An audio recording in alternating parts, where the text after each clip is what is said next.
ਵਾਹਿਗੁਰੂ ਜੀ ਕਾ ਖਾਲਸਾ ਵਾਹਿਗੁਰੂ ਜੀ ਕੀ ਫਤਿਹ। मैं ਤੁਹਾਡੀ ਹੋਸਟ ਪ੍ਰੀਤ ਕੌਰ ਨਿਊਜ਼ TV 84 ਦੇ ਨਾਲ। ਵੀਅਰਸ, ਅੱਜ ਦਾ TV 84 ਨਿਊਜ਼ ਦਾ ਸ਼ੋਅ ਸ਼ੁਰੂ ਕਰਨ ਤੋਂ ਪਹਿਲਾਂ ਮੈਂ TV 84 ਦੇ ਸਾਰੇ ਦਰਸ਼ਕਾਂ ਨੂੰ ਦੱਸਣਾ ਚਾਹੁੰਦੀ ਹਾਂ ਕਿ TV 84 ਤੇ ਅੱਜ ਤੋਂ ਦੋ ਨਵੇਂ ਸ਼ੋਅ ਸ਼ੁਰੂ ਹੋਏ ਹਨ। पहला शो एक नज़र ਜਿਹੜਾ ਕਿ political issues current events and entertainment ਤੇ ਹੈ।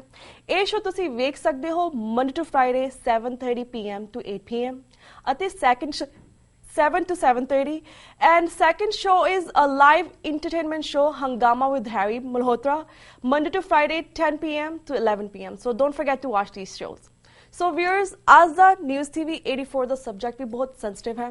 ਅੱਜ ਅਸੀਂ ਪੰਜਾਬ ਦੇ ਪਾਣੀ ਦੀ ਲੁੱਟ ਬਾਰੇ ਗੱਲਬਾਤ ਕਰਾਂਗੇ। ਪੰਜਾਬ ਦਾ ਪਾਣੀ ਸਾਡੀ ਲਾਈਫਲਾਈਨ ਹੈ। ਪੰਜਾਬ ਦੀ ਇੱਕੋ ਇੱਕ ਵੈਲਥ ਜਿਹਨੂੰ ਅਸੀਂ ਦੌਲਤ ਕਹਿੰਦੇ ਹਾਂ, ਇਹ ਪਾਣੀ ਹੈ। ਇੰਟਰਲਿੰਕਿੰਗ ਕਨਾਲਸ ਥੱਲੇ ਪੰਜਾਬ ਦੇ ਪਾਣੀ ਦੀ ਲੁੱਟ ਤਾਂ ਸਾਡੇ ਸਾਹਮਣੇ ਹੀ ਹੈ। ਰਾਜਸਥਾਨ, ਹਿਮਾਚਲ ਤੇ ਹਰਿਆਣਾ ਨੂੰ ਕਿਸ ਤਰ੍ਹਾਂ ਪੰਜਾਬ ਦਾ ਪਾਣੀ ਦਿੱਤਾ ਜਾ ਰਿਹਾ ਹੈ। ਹਰਿਆਣਾ ਸਟੇਟ ਸਤਲੁਜ, ਰਾਵੀ, ਬਿਆਸ ਦਾ ਪਾਣੀ ਪੰਜਾਬ ਤੋਂ ਤਾਂ ਲੈ ਰਹੀ ਹੈ, ਪਰ ਜਮਨਾ ਜਿਹੜੀ ਕਿ ਹਰਿਆਣਾ ਦੇ ਵਿੱਚ ਨਿਕਲਦੀ ਹੈ, ਉਸ ਦਾ ਪਾਣੀ ਉਹ ਪੰਜਾਬ ਦੇ ਨਾਲ ਨਹੀਂ ਸ਼ੇਅਰ ਕਰਦੀ। ਕਾਫੀ ਲੋਕ ਸੋਚਦੇ ਹਨ ਕਿ ਪੰਜਾਬ ਦੇ ਪਾਣੀ ਦਾ ਇਸ਼ੂ ਕੋਈ ਵੱਡਾ ਇਸ਼ੂ ਨਹੀਂ ਹੈ, ਪਰ ਵਿਅਰਸ, ਭਾਰਤ ਸਰਕਾਰ ਓਵਰ $1 ਬਿਲੀਅਨ ਦਾ ਪੰਜਾਬ ਦਾ ਪਾਣੀ ਫ੍ਰੀ ਵਿੱਚ ਲੁੱਟ ਰਹੀ ਹੈ। ਪੰਜਾਬ ਤਾਂ ਆਪਣੇ ਆਪ ਪਾਣੀ ਨੂੰ ਤਰਸਦਾ ਪਿਆ ਹੈ। ਪੰਜਾਬ ਕੋਲ ਕੋਈ ਵਾਧੂ ਪਾਣੀ ਨਹੀਂ ਹੈ। ਇਸ ਇਸ਼ੂ ਤੇ ਅਸੀਂ ਸਿੱਖ ਹਿਸਟੋਰੀਅਨ ਤੇ ਸਕਾਲਰ ਡਾਕਟਰ ਗੁਰਦਰਸ਼ਨ ਸਿੰਘ ਜੀ ਨਾਲ ਪਿਛਲੇ ਸਾਲ ਵੀ ਗੱਲਬਾਤ ਕੀਤੀ ਸੀ, ਇੱਕ ਸੈਗਮੈਂਟ ਫੁੱਲ ਕੀਤਾ ਸੀਗਾ। ਅੱਜ ਵੀ ਅਸੀਂ ਉਹਨਾਂ ਦੇ ਨਾਲ ਪੰਜਾਬ ਦੇ ਵਾਟਰ ਇਸ਼ੂ ਤੇ ਗੱਲਬਾਤ ਕਰਾਂਗੇ। ਸਾਡਾ ਚੰਡੀਗੜ੍ਹ ਤੋਂ ਲਾਈਨ ਤੇ ਜੁੜ ਚੁੱਕੇ ਨੇ ਡਾਕਟਰ ਗੁਰਦਰਸ਼ਨ ਸਿੰਘ। ਆਪਣੇ ਸਵਾਲ ਦਾ ਸਿਲਸਿਲਾ ਇਹਨਾਂ ਨਾਲ ਜਾਰੀ ਕਰਦੇ ਹਾਂ। ਜੀ ਡਾਕਟਰ ਸਾਹਿਬ, ਵਾਹਿਗੁਰੂ ਜੀ ਕਾ ਖਾਲਸਾ ਵਾਹਿਗੁਰੂ ਜੀ ਕੀ ਫਤਿਹ। हाँ, वाहिगुरू जी का खालसा वाहिगुरू जी की फतेह जी। जी वीर जी, मैं थोड़ा जिहा ऑलरेडी इंट्रोडक्शन ਦੇ ਵਿੱਚ ਐਕਸਪਲੇਨ ਕਰ ਚੁੱਕੀ ਹਾਂ ਪੰਜਾਬ ਦੇ ਪਾਣੀ ਦੀ ਲੁੱਟ ਬਾਰੇ, ਜਿਸ ਬਾਰੇ ਇਸ ਦੇ ਪ੍ਰਭਾਵ ਅਸੀਂ ਆਲਰੇਡੀ ਗੱਲਬਾਤ ਕਰ ਸਕੇ, ਪਰ ਅੱਜ ਤੁਹਾਨੂੰ ਅਸੀਂ ਵਿਸ਼ੇਸ਼ ਗੱਲਬਾਤ ਕਰਨਾ ਚਾਹਾਂਗੇ ਜਿਹੜਾ ਕਿ ਸੁਪਰੀਮ ਕੋਰਟ ਨੇ 5 ਮੈਂਬਰੀ ਬੈਂਚ ਅੱਜ ਬਿਠਾਇਆ ਸੀਗਾ। ਉਸ ਤੇ ਉਹਨਾਂ ਨੇ ਟਰਮੀਨੇਸ਼ਨ ਵਾਟਰ ਐਕਟ ਤੇ ਗੱਲਬਾਤ ਕੀਤੀ ਤੇ ਹੀਅਰਿੰਗ ਕੀਤੀ ਆ। ਸਾਨੂੰ ਜਾਣਕਾਰੀ ਦਿਓ ਕਿ ਟਰਮੀਨੇਸ਼ਨ ਵਾਟਰ ਐਕਟ ਕੀ ਹੈ, ਇਹਨੂੰ ਕਿਉਂ ਰੀਓਪਨ ਕੀਤਾ ਗਿਆ, ਇਸ ਤੇ ਕਿਉਂ ਹੀਅਰਿੰਗ ਕੀਤੀ ਗਈ, ਇਸ ਬਾਰੇ ਇਸ ਦਾ ਪਿਛੋਕੜ ਸਾਨੂੰ ਦੱਸੋ।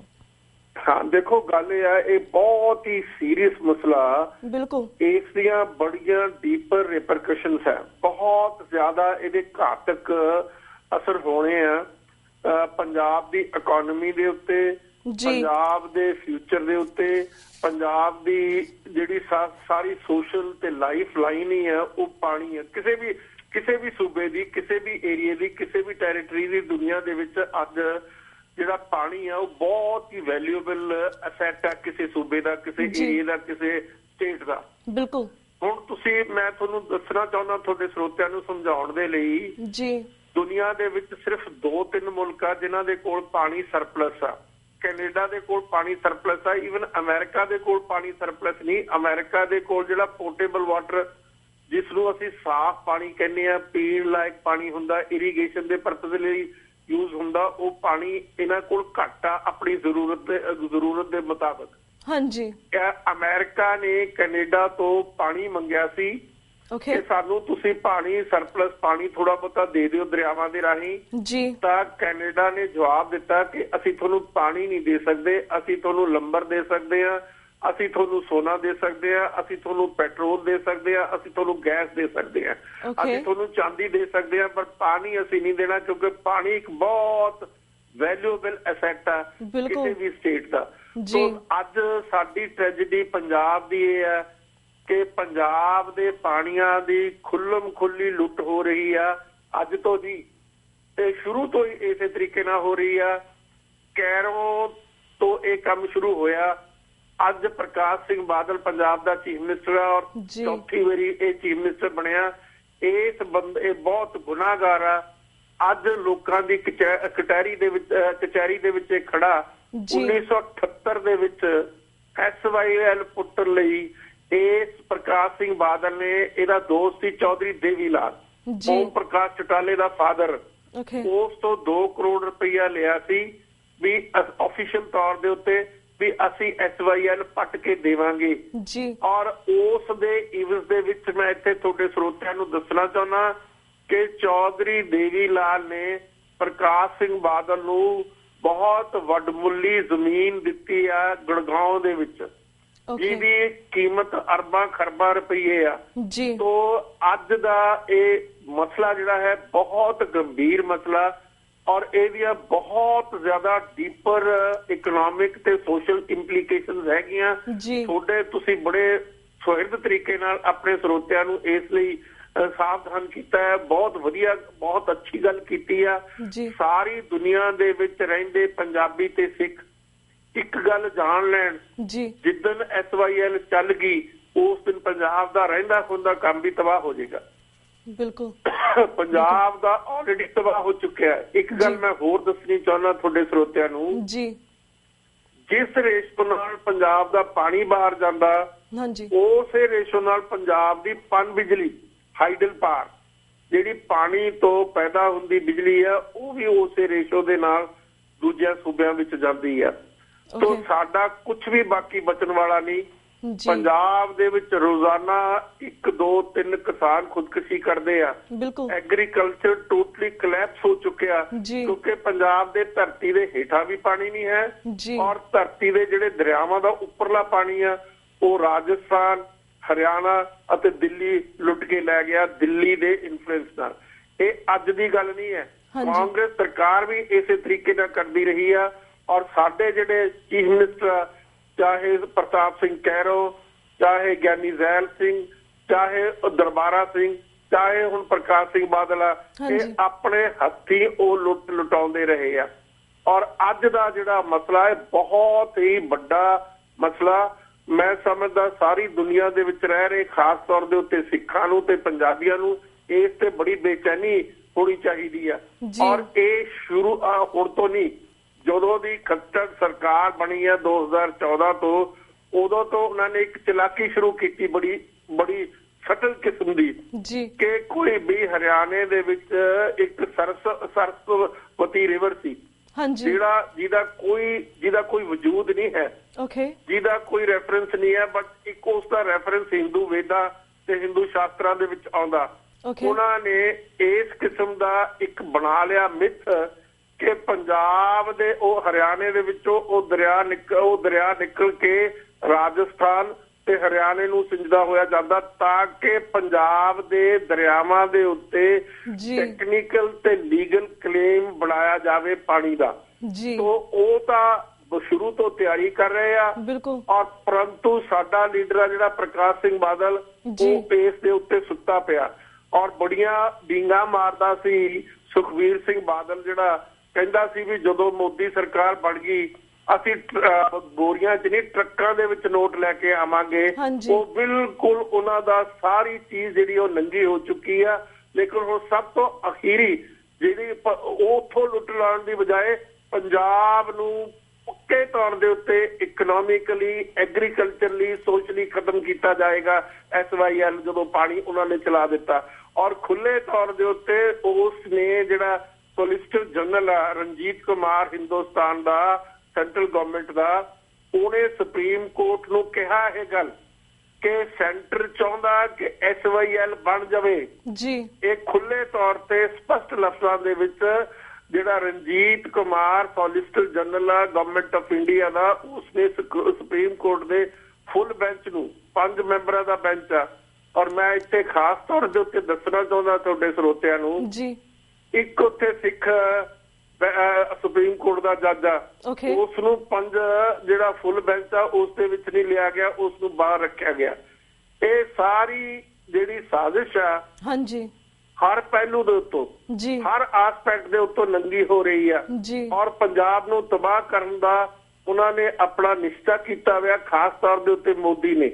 ਸੋ ਇਸ ਕਰਕੇ ਜਿਹੜੇ ਮੋਦੀ ਸਪੋਰਟਰ ਆ ਦੁਨੀਆ ਦੇ ਵਿੱਚ ਬੈਠੇ ਆ, ਖਾਸ ਤੌਰ ਤੇ ਪੰਜਾਬੀ, ਉਹਨਾਂ ਨੂੰ ਸਮਝ ਲੈਣਾ ਚਾਹੀਦਾ ਕਿ ਮੋਦੀ ਦੀ ਕੀ ਚਾਲ ਆ, ਕਿਸ ਤਰੀਕੇ ਨਾਲ ਮੋਦੀ ਪ੍ਰਕਾਸ਼ ਸਿੰਘ ਬਾਦਲ ਨੂੰ ਪੰਜਾਬ ਲੁੱਟਣ ਦੀ ਇਜਾਜ਼ਤ ਦੇ ਕੇ ਤੇ ਉਸ ਦੀ ਨੂੰਹ ਨੂੰ ਸੈਂਟਰ 'ਚ ਮਿਨਿਸਟਰ ਬਣਾ ਕੇ ਕਿਸ ਤਰੀਕੇ ਨਾਲ ਪੰਜਾਬ ਦੇ ਲੋਕਾਂ ਨੂੰ ਹਮੇਸ਼ਾ ਦੇ ਲਈ ਕੰਗਾਲੀ ਦੇ ਵਿੱਚ ਸਿੱਟ ਕੇ ਜਾਏਗਾ। ਸੋ ਇਸ ਇਸ਼ੂ ਦੇ ਉੱਤੇ ਸਾਰੀ ਦੁਨੀਆ ਦੇ ਵਿੱਚ ਬੈਠੇ ਸਿੱਖਾਂ ਨੂੰ ਆਪਣਾ ਕੰਸਰਨ ਰਿਫਲੈਕਟ ਕਰਨਾ ਚਾਹੀਦਾ। ਜਿਹੜੇ ਬਾਹਰ ਵਿਦੇਸ਼ਾਂ ਦੇ ਵਿੱਚ ਵੀ ਸਿੱਖ ਬੈਠੇ ਆ ਉਹਨਾਂ ਨੂੰ ਟੈਲੀਫੋਨ ਕਰਕੇ ਆਪਣੇ ਪਿੱਛੇ ਇੱਥੇ ਰਹਿੰਦੇ ਪੰਜਾਬ ਦੇ ਵਿੱਚ ਰਹਿੰਦੇ ਲੋਕਾਂ ਨੂੰ ਸੁਚੇਤ ਕਰਨਾ ਚਾਹੀਦਾ ਔਰ ਬਹੁਤ ਵੱਡਾ ਪ੍ਰੈਸ਼ਰ ਪਾਉਣਾ ਚਾਹੀਦਾ ਪੰਜਾਬ ਦੀ ਸਰਕਾਰ ਦੇ ਉੱਤੇ ਕਿ ਇਹ ਮਸਲਾ ਐਡਾ ਵੱਡਾ ਜੇ ਇਸ ਤੇ ਇਹ ਗੱਲ ਪ੍ਰਕਾਸ਼ ਸਿੰਘ ਬਾਦਲ ਦੀ ਮੰਨੀ ਨਹੀਂ ਜਾਂਦੀ ਤਾਂ ਘੱਟ ਤੋਂ ਘੱਟ ਉਸ ਨੂੰ ਅਸਤੀਫਾ ਦੇ ਦੇਣਾ ਚਾਹੀਦਾ ਇਸ ਇਸ਼ੂ ਦੇ ਉੱਤੇ, ਕਿਉਂਕਿ ਇਹ ਜਿਸ ਬੇਸ਼ਰਮੀ ਦੇ ਨਾਲ, ਜਿਸ ਖੁੱਲੇ ਢੰਗ ਦੇ ਨਾਲ ਸੈਂਟਰ ਦਾ ਜਿਹੜਾ ਸੋਲਿਸਿਟਰ ਜਨਰਲ ਆ ਰਣਜੀਤ ਕੁਮਾਰ ਆ, ਉਸਨੇ ਸਿੱਧੇ ਤੌਰ ਦੇ ਉੱਤੇ ਗੱਲ ਕਹਿ ਦਿੱਤੀ ਆ ਵੀ ਸੈਂਟਰਲ ਗਵਰਨਮੈਂਟ SYL ਪੱਟਣਾ ਚਾਹੁੰਦੀ ਹੈ। ਤਾਂ ਮਤਲਬ ਇਸ ਦੇ ਵਿੱਚ ਉਹ ਪ੍ਰਕਾਸ਼ ਸਿੰਘ ਬਾਦਲ ਆਪਣੇ ਆਪ ਨੂੰ ਸ਼ੀਸ਼ੇ ਦੇ ਵਿੱਚ ਖੜਾ ਹੋ ਕੇ ਦੇਖ ਲੇ ਵੀ ਮੋਦੀ ਕਿਸ ਦੇ ਨਾਲ ਖੜਾ ਹੈ। ਤੋਂ ਭੁਲੇਖਾ ਜਿਹੜਾ ਲੋਕਾਂ ਨੂੰ ਪ੍ਰਕਾਸ਼ ਸਿੰਘ ਬਾਦਲ ਤੇ ਉਸ ਦੀ ਸਰਕਾਰ ਦੇ ਲੋਕ ਪਾਉਂਦੇ ਆ, ਉਹ ਬਿਲਕੁਲ ਭੁਲੇਖਾ ਦੂਰ ਹੋ ਗਿਆ। ਤਾਂ ਬਾਕੀ ਜਿਹੜੇ ਸੂਝਵਾਨ ਲੋਕ ਆ ਉਹਨਾਂ ਨੂੰ ਤਾਂ ਪਹਿਲਾਂ ਹੀ ਪਤਾ ਸੀ ਵੀ ਸੈਂਟਰ ਦੀ ਸਰਕਾਰ ਨੇ ਕੁਝ ਵੀ ਦੇਣਾ ਨਹੀਂ ਪੰਜਾਬ ਨੂੰ। ਪਰ ਇੱਥੇ ਟ੍ਰੈਜੇਡੀ ਹੈ, ਦੇਣ ਦੀ ਬਜਾਏ ਜਿਹੜਾ ਕੁਝ ਪੰਜਾਬ ਦੇ ਮਾੜਾ ਮੋਟਾ ਪੱਲੇ ਆ ਉਹ ਵੀ ਖਤਮ, ਉਹ ਵੀ ਲੈ ਕੇ ਖਿੱਚ ਕੇ ਜਾ ਰਹੇ ਆ। ਤੋਂ ਇੱਕ ਬਹੁਤ ਵੱਡਾ ਇਹ ਇੱਕ ਫਿਕਰ ਵਾਲੀ ਗੱਲ ਆ, ਬਹੁਤ ਵੱਡੀ ਸਾਡੇ ਨਾਲ ਹੋਰ ਵੱਡਾ ਧੋਖਾ ਹੋਣ ਵਾਲਾ। ਤੇ ਇਹ ਜਿਹੜਾ ਅਮਰਿੰਦਰ ਸਿੰਘ ਨੇ 2004 ਦੇ ਵਿੱਚ, ਮੈਂ ਇਹਦੀ ਇਤਿਹਾਸ ਤੁਹਾਨੂੰ ਦੱਸਣਾ ਚਾਹੁੰਦਾ। ਬਿਲਕੁਲ ਜੀ। ਉਸ ਵੇਲੇ 2004 ਦੇ ਵਿੱਚ ਅਮਰਿੰਦਰ ਸਿੰਘ ਦੀ ਸਰਕਾਰ ਸੀ ਪੰਜਾਬ ਦੇ ਵਿੱਚ। ਹਾਂਜੀ। ਔਰ ਉਸ ਨੇ 2004 ਦੇ ਵਿੱਚ Punjab termination of agreements act 2004 ਪਾਸ ਕੀਤਾ ਸੀਗਾ ਔਰ ਯੂਨੈਨਿਮਸਲੀ ਪਾਸ ਹੋਇਆ ਸੀ। ਔਰ ਉਸ ਦੇ ਉੱਤੇ ਗਵਰਨਰ ਦੇ ਸਿਗਨੇਚਰ ਹੋ ਗਏ ਸੀ ਔਰ ਉਹ ਸੈਂਟਰ ਨੂੰ ਗਿਆ ਸੀ ਕਿ ਪ੍ਰੈਜ਼ੀਡੈਂਟ ਉਸ ਦੇ ਉੱਤੇ ਸਾਈਨ ਕਰ ਦੇ। ਅਬਦੁਲ ਕਲਾਮ ਆਜ਼ਾਦ ਦੇ ਉੱਤੇ ਪ੍ਰੈਸ਼ਰ ਪਾਇਆ ਗਿਆ ਕਿ ਉਹ ਇਸ ਨੂੰ ਰੈਫਰ ਕਰੇ ਟੂ ਦੀ ਸੁਪਰੀਮ ਕੋਰਟ। ਇੱਥੇ ਮੈਂ ਯਾਦ ਕਰਾਉਣਾ ਚਾਹੁੰਦਾ ਤੁਹਾਡੇ ਸਰੋਤਿਆਂ ਨੂੰ ਕਿ ਉਸ ਵੇਲੇ UPA ਦੀ ਗਵਰਨਮੈਂਟ ਸੀ 2004 ਦੇ ਵਿੱਚ। ਤੋਂ ਸਾਡੀ ਜਿਹੜੀ ਟ੍ਰੈਜੇਡੀ ਆ, ਨਾ UPA ਵਾਲੇ ਪੰਜਾਬ ਦੇ ਨਾਲ ਖੜੇ ਆ, ਨਾ ਦੂਸਰੇ ਪਾਸੇ NDA ਵਾਲੇ ਜਿਹੜਾ ਮੋਦੀ ਦੀ ਜਿਹੜੀ ਸਰਕਾਰ ਆ ਉਹ ਪੰਜਾਬ ਦੇ ਨਾਲ ਖੜੀ ਆ। ਤੋਂ ਇਸ ਕਰਕੇ ਸਾਡੇ ਨਾਲ ਕੋਈ ਨਹੀਂ ਖੜਾ। ਜੇ ਅੱਜ ਪੰਜਾਬ ਸਰਕਾਰ ਢਿੱਲ ਕਰ ਗਈ ਤਾਂ ਹਮੇਸ਼ਾ ਲਈ ਪੰਜਾਬ ਰੇਗਿਸਤਾਨ ਦੇ ਵਿੱਚ ਤਬਦੀਲ ਹੋ ਜਾਏਗਾ ਔਰ ਪੰਜਾਬ ਦਾ ਕਿਸਾਨ ਆਲਰੇਡੀ ਜਿਹੜਾ ਪਿਸ ਚੁੱਕਿਆ ਹੈ ਇਕਨੋਮਿਕਲੀ, ਉਹ ਹੋਰ ਤਬਾਹੀ ਦੇ ਕੰਗਾਰ ਦੇ ਉੱਤੇ ਚਲਿਆ ਜਾਏਗਾ ਔਰ ਪੰਜਾਬ ਦੀ ਇੰਡਸਟਰੀ ਵੀ ਇਸ ਦੇ ਨਾਲ ਖਤਮ ਹੋ ਜਾਏਗੀ, ਕਿਉਂਕਿ ਇਸੇ ਰੇਸ਼ੋ ਦੇ ਵਿੱਚ, ਇਸੇ ਪ੍ਰਪੋਰਸ਼ਨ ਦੇ ਵਿੱਚ ਜਿਹੜੀ ਸਾਡੀ ਪਣ ਬਿਜਲੀ ਆ ਉਹ ਵੀ ਸੈਂਟਰ ਆਪਣੇ ਹੱਥਾਂ ਦੇ ਵਿੱਚ ਲੈ ਜਾਏਗਾ। ਤੋਂ ਇਹ ਗੱਲ ਬਹੁਤ ਹੀ ਵੱਡੀ ਆ, ਬਹੁਤ ਹੀ ਫਿਕਰ ਵਾਲੀ ਆ, ਬਹੁਤ ਹੀ ਸੋਚਣ ਵਾਲੀ ਆ। ਪਰ ਬੜੀ ਖੁਸ਼ੀ ਦੀ ਗੱਲ ਆ, ਮੈਨੂੰ ਇਸ ਗੱਲ ਤੇ ਤਸੱਲੀ ਹੁੰਦੀ ਆ ਕਿ ਆਮ ਪਾਰਟੀ ਵਾਲਿਆਂ ਨੇ ਵੀ ਸਟੇਟਮੈਂਟ ਇਸ਼ੂ ਕੀਤੀ ਹੈ। ਸੰਜੇ ਸਿੰਘ ਜਿਹੜਾ ਉਹਨਾਂ ਦਾ ਇੰਚਾਰਜ ਆ ਪੰਜਾਬ ਦਾ, ਉਸਨੇ ਕਿਹਾ ਹੈ ਕਿ ਸੈਂਟਰ ਔਰ ਮੋਦੀ ਸਰਕਾਰ ਇਸ ਕਿਸਮ ਦੀਆਂ ਹਰਕਤਾਂ ਨਾ ਕਰੇ ਔਰ ਪੰਜਾਬ ਦੇ ਇੰਟਰਸਟ ਦੇ ਖਿਲਾਫ ਨਾ ਜਾਵੇ।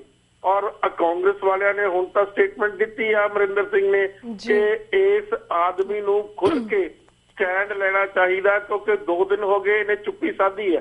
ਅੱਜ ਥੋੜੀ ਜੀ ਗੱਲ ਕੀਤੀ, ਕੱਲ ਕੈਬਨਿਟ, ਪੰਜਾਬ ਦੀ ਕੈਬਨਿਟ ਦੀ ਮੀਟਿੰਗ ਹੋਈ ਆ। ਉਸ ਮੀਟਿੰਗ ਦੇ ਵਿੱਚ ਉਹਨਾਂ ਨੇ ਕਿਹਾ ਵੀ ਅਸੀਂ ਸੈਂਟਰਲ ਲੀਡਰਸ਼ਿਪ ਨੂੰ ਮਿਲਾਂਗੇ। ਹੁਣ ਇਹ ਨਹੀਂ ਪਤਾ ਵੀ ਕਿੰਨਾ ਉਹ ਜ਼ੋਰ ਪਾ ਸਕਣਗੇ। ਹੁਣ ਸਾਰਾ ਦੁੱਧ ਦਾ ਦੁੱਧ, ਪਾਣੀ ਦਾ ਪਾਣੀ ਸਾਫ਼ ਹੋ ਜਾਣਾ ਲੋਕਾਂ ਦੇ ਸਾਹਮਣੇ ਕਿ ਜਿਹੜਾ ਪ੍ਰਕਾਸ਼ ਸਿੰਘ ਬਾਦਲ ਕਿੱਥੇ ਖੜਾ, ਕਿੰਨੀ ਕੁ ਉਹ ਕੁਰਬਾਨੀ ਕਰ ਸਕਦਾ ਪੰਜਾਬ ਦੇ ਹਿੱਤਾਂ ਦੇ ਵਿੱਚ, ਕਿ ਸਾਰੀ ਚੀਜ਼ ਦੂਸਰੇ ਪਾਸੇ ਜੇ ਨਾ ਕਰ ਸਕਿਆ ਤਾਂ ਇਹ ਹਮੇਸ਼ਾ ਆਪਣਾ ਕਾਲਾ ਮੂੰਹ ਕਰਕੇ ਇਸ ਦੁਨੀਆ ਦੇ ਉੱਤੋਂ ਜਾਏਗਾ। ਜਿੱਥੇ ਤੱਕ ਪੰਜਾਬ ਦੇ ਇੰਟਰਸਟ ਦੀ ਗੱਲ ਆ, ਪੰਜਾਬ ਦੀ ਇਕਨੋਮੀ ਦੀ ਗੱਲ ਆ, ਪੰਜਾਬ ਦੀ ਐਗਰੀਕਲਚਰ ਦੀ ਗੱਲ ਆ, ਪੰਜਾਬ ਦੀ ਇੰਡਸਟਰੀ ਦੀ ਗੱਲ ਆ। ਤੋਂ ਇਹ ਬਹੁਤ ਹੀ ਵੱਡਾ ਮਸਲਾ, ਇੰਨਾ ਮਸਲਾ, ਇਸ ਦੀ ਬੜੀ ਮਤਲਬ ਚਿੰਤਾ ਵਾਲੀ ਗੱਲ ਆ। ਜਿਹੜੇ ਲੋਕ ਇਸ ਗੱਲ ਨੂੰ ਪੜ੍ਹਦੇ ਆ, ਲਿਖਦੇ ਆ, ਸਮਝਦੇ ਆ, ਵਿਚਾਰਦੇ ਆ, ਉਹਨਾਂ ਨੂੰ ਪਤਾ ਕਿ ਇਸ ਦੀ ਕਿੰਨੀ ਡੈਪਥ ਹੈ, ਇਸ ਦੀ ਕਿੰਨੀ ਇੰਟੈਂਸਿਟੀ ਹੈ। तो ये गल है जी। बिल्कुल बिल्कुल वीर जी। तो वीर जी जैसे सानू समझाया वेरवा दिता कि किस तरह अमेरिका ने कैनेडा तो पानी मंगया पर उन्हें सोना चांदी देना चाहया पर पानी जिहड़ा ओ प्राइसलैस है राइट पानी जिहड़ा प्राइसलैस था। पर जिस तुसीं गल कीती कि यू नो जिहड़ा इवन बादल परिवार है ये कित्थे खड़ा है बिकॉज पिछले साल जो असीं गल कीती सी अप्रैल 7 नूं आई थिंक अप्रैल 1 और 2 नूं इन्हां दी बादल परिवार दे दोने पिओ पुत्र दी ये स्टेटमेंट सामने आई सी कि असीं साडा सिर वड़ दो पर असीं पंजाब दी एक बूंदी पानी जिहड़ा किसी नाल शेयर नहीं करना। पर जिस तरह हुण तुसीं गल करदे उसी गल तो फिर मुक्कड़ गए। सो सानू ये नहीं पता इस करी ट्रस्ट ही नहीं कर सकते ना ते कि इन्हां ते कोई विश्वास नहीं कर सकीए। इन्हां दे कहंदे आ ना कहण वाली गल होर आ करन वाली गल होर आ जी। इन्हां दे एक तां इन्हां ने कीती भी आ बेतहा ਕਰਪਸ਼ਨ, ਔਰ ਉਹ ਕਰਪਸ਼ਨ ਦੇ ਸਾਰਾ ਚਿੱਠਾ ਸੈਂਟਰਲ ਗਵਰਨਮੈਂਟ ਦੇ ਕੋਲ ਆ ਜੀ। ਦੂਜਾ, ਇਹਨਾਂ ਨੇ ਸਾਰੇ ਪੰਜਾਬ ਦੇ ਹਿੱਤਾਂ ਨੂੰ, ਪੰਜਾਬ ਦੇ ਇੰਟਰਸਟ ਨੂੰ ਸੈਕਰੀਫਾਈਸ ਕਰਕੇ ਆਪਣੀ ਬਹੂ ਨੂੰ ਉੱਥੇ ਸੈਂਟਰ ਦੇ ਵਿੱਚ ਛੋਟੀ ਜੀ ਇੱਕ ਮਿਨਿਸਟਰੀ ਲੈ ਕੇ ਦਿੱਤੀ ਹੋਈ ਆ। ਹਾਂਜੀ। ਤੋ ਇਹ ਹੁਣ ਦੇਖੋ, ਹੁਣੇ ਕਿੰਨੀ ਵੱਡੀ ਡਿਬੇਟ ਹੋਈ ਸੀ ਸੈਂਟਰ ਦੇ ਵਿੱਚ ਕਿ ਭਾਈ ਹਿੰਦੁਸਤਾਨ ਦੀ ਜਿਹੜੀ ਨੈਸ਼ਨਲਿਜ਼ਮ ਆ, ਹਿੰਦੁਸਤਾਨ ਦੀ ਜਿਹੜੀ ਪੈਟਰੋਟਿਜ਼ਮ ਆ, ਉਸ ਦੇ ਉੱਤੇ ਇੱਕ ਵੀ ਪੰਜਾਬ ਦਾ ਮੈਂਬਰ ਪਾਰਲੀਮੈਂਟ ਨਹੀਂ ਬੋਲਿਆ, ਨਾ ਰਾਜ ਸਭਾ ਦੇ ਵਿੱਚ ਬੋਲਿਆ, ਨਾ ਲੋਕ ਸਭਾ ਦੇ ਵਿੱਚ ਬੋਲਿਆ। ਔਰ ਇਹ ਲੋਕ ਜਿਹੜੇ ਆ, ਪੰਜਾਬ ਦਾ ਜਿਹੜਾ ਚੀਫ ਮਿਨਿਸਟਰ ਆ, ਇਹ ਪੰਜਾਬ ਨੂੰ ਖਤਮ ਕਰਕੇ, ਪੰਜਾਬ ਨੂੰ ਕੰਗਾਲ ਕਰਕੇ, ਪੰਜਾਬ ਨੂੰ ਭਿਖਾਰੀ ਬਣਾ ਕੇ ਜਾਏਗਾ। ਮੈਂ ਬਹੁਤ ਸਾਲਾਂ ਤੋਂ ਇਹ ਗੱਲ ਲਿਖਦਾ ਆ ਰਿਹਾ, ਕਹਿੰਦਾ ਆ ਰਿਹਾ, ਆਪਣੀਆਂ ਸਪੀਚਾਂ ਦੇ ਵਿੱਚ ਬਹੁਤ ਰਿਸਕ ਲੈ ਕੇ ਵੀ ਮੈਂ ਇਹ ਗੱਲ ਕਹਿੰਦਾ ਆ ਰਿਹਾ ਕਿ ਲੋਕ ਸੁਚੇਤ ਹੋ ਜਾਣ, ਲੋਕ ਇਸ ਗੱਲ ਤੋਂ ਐਜੂਕੇਟ ਹੋ ਜਾਣ, ਲੋਕ ਇਸ ਗੱਲ ਨੂੰ ਸਮਝ ਲੈਣ। ਤੋ ਪਾਣੀਆਂ ਦਾ ਮਸਲਾ ਬਹੁਤ ਗੰਭੀਰ ਆ। ਤੁਹਾਨੂੰ ਪਤਾ, ਮੈਂ ਕਿਤਾਬ ਲਿਖੀ ਇੰਡੀਆ ਕਮਿਟ ਸੁਸਾਈਡ, ਉਸ ਦੇ ਵਿੱਚ ਸਾਰੀ ਪਾਣੀਆਂ ਦੀ ਕਹਾਣੀ ਆ, ਸਾਰੀ ਪਾਣੀਆਂ ਦੀ ਕਹਾਣੀ ਆ। ਔਰ ਮੈਂ ਇੱਥੇ ਦੱਸਣਾ ਚਾਹੁੰਦਾ ਤੁਹਾਡੇ ਸਰੋਤਿਆਂ ਨੂੰ, ਜੋ ਕੁਝ ਪੰਜਾਬ ਦੇ ਵਿੱਚ ਘਟਨਾਕ੍ਰਮ ਹੋਇਆ, ਹਜ਼ਾਰਾਂ ਦੀ ਤਾਦਾਦ ਦੇ ਵਿੱਚ ਪੰਜਾਬ ਦੇ ਲੋਕਾਂ ਨੂੰ ਕਤਲ ਕੀਤਾ ਗਿਆ ਸੈਂਟਰ ਦੇ ਵੱਲੋਂ, ਉਹ ਸਾਰੇ ਦਾ ਸਾਰਾ ਮਸਲਾ ਬੇਸਿਕਲੀ ਪਾਣੀ ਦਾ ਮਸਲਾ ਸੀ। ਬਿਲਕੁਲ ਜੀ। ਇਸ ਕਰਕੇ ਬਹੁਤ ਵੱਡਾ ਮਸਲਾ ਹੈ। ਇਸ ਮਸਲੇ ਦੇ ਉੱਤੇ ਹਰ ਬੰਦੇ ਨੂੰ, ਪੰਜਾਬ ਦੇ ਵਿੱਚ ਰਹਿੰਦੇ ਨੂੰ, ਬਾਹਰ ਬੈਠੇ ਨੂੰ, ਸਰਕਾਰ ਦੇ ਉੱਤੇ ਪ੍ਰੈਸ਼ਰ ਪਾਉਣਾ ਚਾਹੀਦਾ ਕਿ ਭਾਈ ਇਸ ਤੇ ਅਣਗਹਿਲੀ ਨਾ ਕਰੋ, ਇਸ ਤੇ ਆਪਣਾ ਸਵਾਰਥ ਤਿਆਗ ਕੇ ਕੁਰਬਾਨੀ ਦੀ ਜ਼ਰੂਰਤ ਹੈ, ਕੁਰਬਾਨੀ ਕਰੋ ਔਰ ਇਸ ਨੂੰ ਹਰ ਹੀਲੇ ਨਾਲ ਰੋਕੋ। ਬਿਲਕੁਲ ਬਿਲकुल ਇਹ ਚੀਜ਼ ਹੈ ਜੀ। ਬਿਲਕੁਲ, ਜਿਸ ਵੀਰ ਜੀ ਮੈਂ ਗੱਲ ਕੀਤੀ ਕਿ even Badal is trying to fool people, ਦੂਸਰੇ ਪਾਸੇ ਕੈਪਟਨ ਅਮਰਿੰਦਰ ਸਿੰਘ, ਉਹ ਵੀ ਹੀ is trying to take the advantage of the situation. ਪਰ ਜਿਸ ਤਰ੍ਹਾਂ ਲਾਈਕ ਨਾ, ਈਵਨ ਦੋ ਮੈਂ ਕਾਫੀ ਸਾਲ ਪਹਿਲਾਂ, ਲਾਈਕ 2-3 ਸਾਲ ਪਹਿਲਾਂ ਮੈਂ ਮੀਡੀਆ ਪਰਸਨੈਲਿਟੀ ਸੁਰਿੰਦਰ ਸਿੰਘ ਦੀ ਇੰਟਰਵਿਊ ਲਿੱਤੀ ਸੀ, ਉਹਨਾਂ ਨੇ ਵੀ ਦੱਸਿਆ ਸੀ ਕਿਸ ਤਰ੍ਹਾਂ ਪੰਜਾਬ ਦੀ ਜ਼ਮੀਨ ਕਿੰਨੀ ਉਪਜਾਊ ਹੈ, ਪਰ ਬਾਦਲ ਜਿਹੜੀ ਹੈ, ਬਾਦਲ ਪਰਿਵਾਰ ਹੈ, ਜਿੰਨੀ ਵੀ political party, step by step ਕਿਸ ਤਰ੍ਹਾਂ ਜਿਹੜੀ ਪੰਜਾਬ ਦੀ ਜ਼ਮੀਨ ਉਸ ਨੂੰ ਬੰਜਰ ਬਣਾਉਣ ਦੀ ਕੋਸ਼ਿਸ਼ ਦੇ ਵਿੱਚ ਲੱਗੀ ਹੋਏ। ਤੁਸੀਂ ਵੀ ਗੱਲ ਕੀਤੀ ਰੇਗਿਸਤਾਨ ਬਣਾਉਣ ਦੀ ਕੋਸ਼ਿਸ਼ ਵਿੱਚ ਲੱਗੇ ਹੋਏ, ਔਰ ਇਸ ਦੇ ਵਿੱਚ ਕਾਮਯਾਬ ਵੀ ਹੋ ਜਾਣਗੇ ਅਗਰ ਆਪਾਂ ਕੋਈ ਇਸ ਚੀਜ਼ ਦਾ ਸਟੈਪ ਅਸੀਂ ਨਹੀਂ ਲੈਂਦੇ। ਪਰ ਜਿਸ ਤਰ੍ਹਾਂ ਤੁਸੀਂ ਗੱਲ ਕੀਤੀ ਧਾਰਾ 80 ਦੀ, ਪਿਛਲੇ ਸਾਲ ਮੇਰਾ ਇੰਟਰਵਿਊ ਕਰਦੇ ਗਏ ਸੀ, ਪੰਜਾਬ ਦਾ ਜਿਹੜਾ ਪਾਣੀ ਦਾ ਕੰਟਰੋਲ ਹੈ ਜਾਂ ਪੰਜਾਬ ਦਾ ਕੰਟਰੋਲ ਹੈ ਉਹ ਸੈਂਟਰਲ ਗਵਰਨਮੈਂਟ ਦੇ ਕੋਲ ਹੈ। ਸੋ ਜਿਹੜੇ ਸੈਂਟਰਲ ਗਵਰਨਮੈਂਟ ਦੇ ਕੋਲ ਪੰਜਾਬ ਦਾ ਕੰਟਰੋਲ ਹੈ, ਇਸ ਤੋਂ ਅਸੀਂ ਵਾਪਸ ਪੰਜਾਬ ਦੇ ਗਵਰਨਮੈਂਟ ਨੂੰ ਕੰਟਰੋਲ ਕਿਸ ਤਰ੍ਹਾਂ ਦੇ ਸਕਦੇ ਹਾਂ? How can we save ourself from this situation?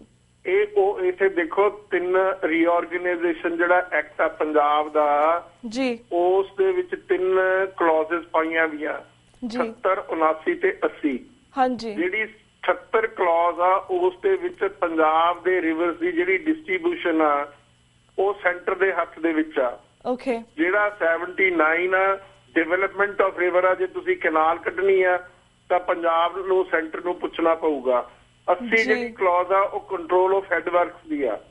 ਤੋ ਇਹ 3 ਕਲੌਜ਼ਸ ਉਸ ਵੇਲੇ ਪਾ ਦਿੱਤੀਆਂ ਗਈਆਂ ਚਲਾਕੀ ਦੇ ਨਾਲ ਸੈਂਟਰ ਨੇ ਜਦੋਂ ਪੰਜਾਬੀ ਸੂਬਾ ਬਣਾਇਆ ਜੀ। ਪਰ ਇਹ ਅਲਟਰਾ ਵਾਇਰਸ ਆ। ਇੰਡੀਆ ਦਾ ਕਨਸਟੀਟਿਊਸ਼ਨ ਸਟੇਟਾਂ ਨੂੰ ਪੂਰੇ ਅਧਿਕਾਰ ਦਿੰਦਾ ਰਿਵਰ ਵਾਟਰਸ ਦੇ ਉੱਤੇ ਜੀ। ਤੋ ਉਹ ਸਿਰਫ ਉਹਨਾਂ ਰਿਵਰ ਦੇ ਉੱਤੇ ਸੈਂਟਰ ਕੋਈ ਆਰਬਿਟ੍ਰੇਸ਼ਨ ਕਰ ਸਕਦਾ ਜਿਹੜੇ ਰਿਵਰ ਇੱਕ ਸੂਬੇ ਦੇ ਨਹੀਂ, 2 ਸੂਬਿਆਂ ਦੇ ਵਿੱਚ ਦੀ ਲੰਘਦੇ ਹੋਣ, 3 ਸੂਬਿਆਂ ਵਿੱਚ ਦੀ ਲੰਘਦੇ ਹੋਣ। ਜਿਸ ਤਰ੍ਹਾਂ ਕਾਵੇਰੀ ਦਰਿਆ ਜੀ ਸਾਊਥ ਇੰਡੀਆ ਦਾ, ਉਹ ਮਤਲਬ ਕਰਨਾਟਕਾ ਤੋਂ ਚੱਲ ਕੇ ਉਧਰ ਤਾਮਿਲਨਾਡੂ, ਪਾਂਡੀਚੇਰੀ, ਕੇਰਲਾ ਦੇ ਵਿੱਚ ਦੀ ਜਾਂਦਾ ਹੈਗਾ ਸਮੁੰਦਰ ਦੇ ਵਿੱਚ। ਉਸ ਦੇ ਉੱਤੇ ਸੈਂਟਰ ਆਰਬਿਟ੍ਰੇਸ਼ਨ ਕਰ ਸਕਦੀ ਆ। ਲੇਕਿਨ ਸਾਡੇ ਜਿਹੜੇ ਦਰਿਆ ਉਹ ਸਿੰਗਲ ਸਟੇਟ ਰਿਵਰ ਹੈਗੇ, ਸਾਡੇ ਪੰਜਾਬ ਵਿੱਚ ਦੀ ਹੁੰਦੇ ਹੋਏ ਪਾਕਿਸਤਾਨ ਚਲੇ ਜਾਂਦੇ ਆ। ਔਰ ਉਹ ਸਿੰਧ ਜਿਹੜਾ ਵੱਡਾ ਦਰਿਆ ਉਹਦੇ ਬੇਸਨ ਆ ਜੀ। ਤੋ ਸਾਡੇ ਤੇ ਉਹ ਚੀਜ਼ ਲਾਗੂ ਨਹੀਂ ਹੁੰਦੀ ਕਿਉਂਕਿ ਸਾਡੇ ਜਿਹੜੇ 3 ਦਰਿਆ ਉਹ ਪਿਓਰਲੀ, ਐਕਸਕਲੂਸਿਵਲੀ ਪੰਜਾਬ ਦੇ ਦਰਿਆ, ਉਹਨਾਂ ਦਾ ਦੂਜੇ ਕਿਸੇ ਸੂਬੇ ਦੇ ਨਾਲ ਕੋਈ ਤਾਲੁਕ ਨਹੀਂ, ਕਿਸੇ ਦੂਜੇ ਸੂਬੇ ਵਿੱਚ ਉਹ ਜਾਂਦੇ ਨਹੀਂ ਜੀ। ਜੇ ਘੱਗਰ ਦਰਿਆ ਜਿਹੜਾ ਇੱਕ ਛੋਟਾ ਜਿਹਾ ਨਾਲਾ ਹੀ ਆ ਤਕਰੀਬਨ, ਉਹ ਬਰਸਾਤ ਦੇ ਵਿੱਚ ਹੀ ਚੱਲਦਾ ਤੇ ਡਰਾਈ ਹੋ ਜਾਂਦਾ ਦੇ ਵਿੱਚ। ਜੇ ਉਹ ਦਰਿਆ ਪ੍ਰੋਪਰ ਹੁੰਦਾ ਤਾਂ ਇੱਕ ਕੰਪੋਜ਼ਿਟ ਪੰਜਾਬ ਤੇ ਹਰਿਆਣੇ ਦੀ ਗੱਲ ਬਣ ਸਕਦੀ ਸੀ। ਤੋ ਉਹ ਦੋਨਾਂ ਬੇਸਨਾਂ ਨੂੰ ਤੋੜ ਦਿੰਦਾ। ਜਿਹੜਾ ਘੱਗਰ ਆ ਉਹ ਇੰਡਸ ਬੇਸਨ ਨੂੰ ਤੇ ਗੰਗਾ ਬੇਸਨ ਨੂੰ ਆਪਸ ਦੇ ਵਿੱਚ ਤੋੜ ਦਿੰਦਾ ਦੋ ਹਿੱਸਿਆਂ ਦੇ ਵਿੱਚ। ਹਾਂਜੀ, ਦੇਖੋ ਤੁਸੀਂ ਗੱਲ ਕੀਤੀ ਯਮੁਨਾ ਦਰਿਆ ਦੀ। ਹਾਂਜੀ, ਜਿਹੜਾ ਯਮੁਨਾ ਦਰਿਆ ਜੇ ਕੰਪੋਜ਼ਿਟ ਪੰਜਾਬ ਦੀ ਗੱਲ ਕਰੀਏ 1966 ਤੋਂ ਪਹਿਲੇ ਦੇ ਪੰਜਾਬ ਦੀ ਗੱਲ ਕਰੀਏ ਜੀ, ਜੇ ਉਹ ਪੰਜਾਬ ਦੇ ਦਰਿਆ ਦਾ ਪਾਣੀ ਮੰਗਦੇ ਆ ਤਾਂ ਯਮੁਨਾ ਦਾ ਦਰਿਆ ਦਾ ਤਾਂ ਪਾਣੀ ਉਹ ਇੱਕ ਤੁਪਕਾ ਸਾਨੂੰ ਦਿੰਦੇ ਵੀ ਨਹੀਂ, ਇੱਕ ਡ੍ਰੌਪ ਵੀ ਨਹੀਂ ਦਿੰਦੇ ਜੀ ਜੀ। तो ਉਹ ਤਾਂ ਇਹੀ ਆ ਮਾਈਟ ਇਜ਼ ਰਾਈਟ, ਬਿਲਕੁਲ ਜਿਹਦੀ ਲਾਠੀ ਉਹਦੀ ਭੈਣ। ਬਿਲਕੁਲ ਤੋਂ ਕਾਨੂੰਨ ਇੱਥੇ ਕੋਈ ਨਹੀਂ ਚੱਲਦਾ ਜੀ।